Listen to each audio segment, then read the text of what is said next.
It was a chilly afternoon at the military base visitors center, where the wind rattled the windows and the scent of fresh coffee mixed with the sharp tang of leather and metal. A small boy, around 10 years old, stood nervously in the far corner, gripping a worn-out backpack so tightly that his knuckles turned white. His jacket was slightly too big for him, the sleeves hanging past his wrists, and his sneakers were scuffed from countless adventures. Wide-eyed and fidgeting, he scanned the bustling room filled with the rhythmic clatter of polished boots, the rustle of crisp, starched uniforms, and the low murmur of soldiers swapping stories. His heart pounded with excitement and nerves. Today wasn't just another day. It was the day he would finally meet his hero, the man he had heard countless bedtime stories about, the man he proudly called Dad. Every few seconds, he glanced toward the door, hoping to catch the first glimpse of the familiar face he had missed so much. Around him, tall soldiers towered like giants, laughing and talking in strong, booming voices, making the boy feel even smaller than he already was. He clutched the backpack closer to his chest. Inside was a crumpled drawing he had made for his father, a drawing he had spent hours perfecting, hoping it would make him proud. Despite the noise and the intimidating surroundings, the boy stood determined, fueled by nothing more than love, hope, and the dreams only a child's heart can carry. As the boy shifted nervously from foot to foot, an officer, sharp in his crisp uniform, decorated with shiny badges, noticed him from across the bustling visitor center. With a curious, almost mischievous smirk playing at his lips, the officer began walking toward him, his heavy boots echoing off the tile floor with each step. He stopped a few feet away, towering over the boy, and looked him up and down, almost as if trying to figure out why a kid would be standing there alone, looking so out of place among hardened soldiers. Well, well, the officer said, his tone half friendly, half teasing. He crouched slightly to get closer to the boy's height, a mock serious look on his face. What's a little guy like you doing here all by yourself? Lost your way to the playground? The boy straightened his back quickly, pushing out his tiny chest with pride. His small fists clenched the worn straps of his backpack tighter, trying to look as brave as he could. I'm waiting for my dad, he said firmly, his voice just a little shaky. He's a very important man here. For a second, the officer blinked, surprised at the boy's confidence. But then he let out a loud chuckle, raising an amused eyebrow. Oh yeah, important, huh? He repeated, his voice dripping with sarcasm. What is he, the President of the United States? His exaggerated tone made a couple of nearby soldiers chuckle under their breath, trying and failing to hide their smiles. The boy's cheeks flushed red, but he didn't back down. He looked up at the officer, his small face burning with a mixture of embarrassment and determination. He wanted to shout out who his dad was, tell them all about the medals, the stories, the sacrifices, but somehow he knew he didn't need to. He just stood there, silent but proud, carrying a weight of honor that none of them yet understood. Just as the boy's face was beginning to fall under the weight of laughter around him, a deep, sudden thud echoed through the visitor center. All heads turned sharply toward the source of the noise. The heavy oak doors at the entrance had swung open with force, letting in a rush of cold air that swept through the room like a silent command for attention. Through the doorway stepped a tall figure, his silhouette framed by the fading golden light of the late afternoon sun. He wore a sharply pressed uniform, the insignia on his chest gleaming like small suns, and the distinctive silver eagle on his shoulders instantly marked him as a full bird colonel, one of the highest ranks in the building, a man whose very presence demanded respect. For a moment, it felt as though time itself slowed. Conversation stopped mid-sentence, laughter died instantly, and the clatter of boots and papers ceased.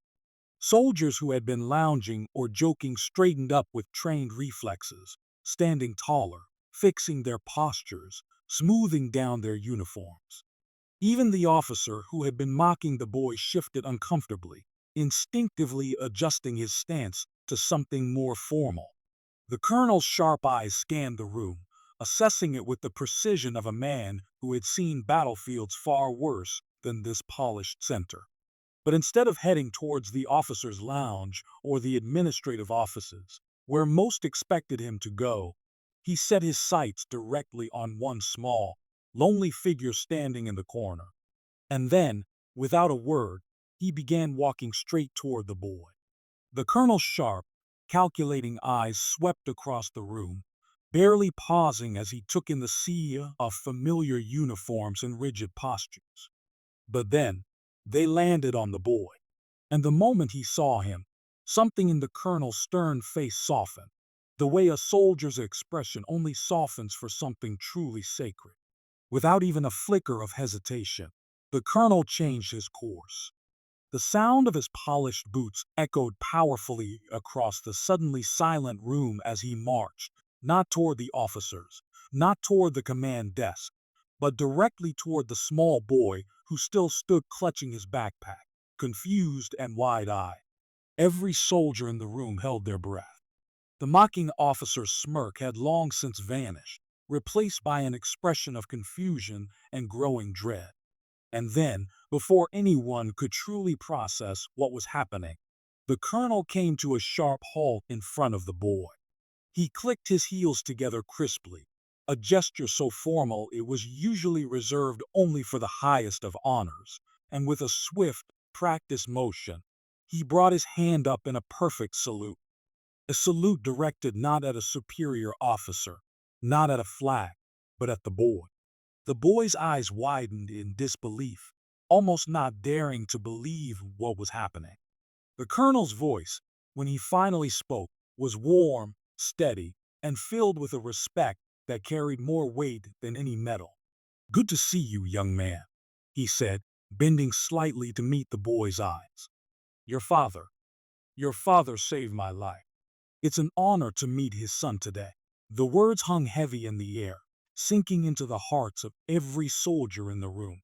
For a long, breathless moment, silence reigned over the entire visitor center, a silence so complete that even the ticking of the clock on the wall sounded deafening. Every pair of eyes was locked onto the boy and the colonel, watching a scene unfold that none of them would ever forget. The officer who had mocked the boy just minute earlier stood rooted to the spot, as if frozen in time.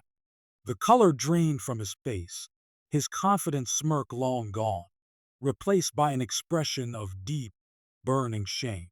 His mouth opened slightly as if to say something, maybe an apology, maybe an excuse, but no words came.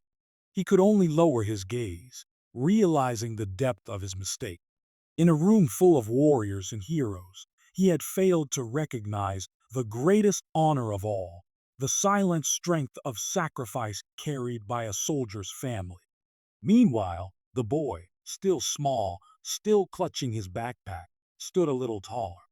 A quiet smile spread across his face, not loud, not boastful, but full of pure, unshakable pride. His heart swelled inside his chest, almost too big for his tiny body to contain. He wasn't just the son of a soldier. He was the living symbol of a legacy built on bravery, honor, and sacrifice. And in that powerful, unspoken moment, everyone in the room understood something they would carry with them forever. This boy wasn't simply telling a child's story fueled by imagination. He was carrying the weight of a hero's legacy on his small but mighty shoulders. In life, we often judge people by what we see on the surface: their size, their age, the clothes they wear, or the silence they carry.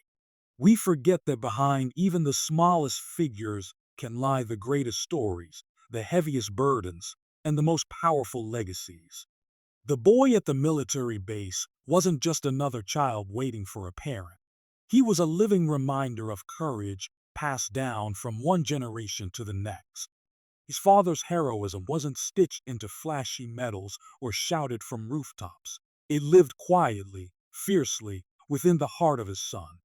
Respect isn't something we owe only to ranks or uniforms. It belongs to the spirit behind them, the spirit of sacrifice, love, and honor that often goes unseen. That day, the boy taught an entire room of seasoned soldiers a lesson they would never read in any manual. True greatness doesn't always announce itself. Sometimes it waits quietly in a corner, wearing scuffed sneakers and hugging a worn-out backpack, carrying a heart bigger than a battlefield. And sometimes it takes the eyes of someone who has seen true sacrifice, like that colonel, to recognize it first. The next time we come across a story that seems too small, too ordinary to matter, we must remember, behind every small voice might stand a giant legacy. And real heroes often leave their mark not in the noise they make, but in the lives they quietly inspire.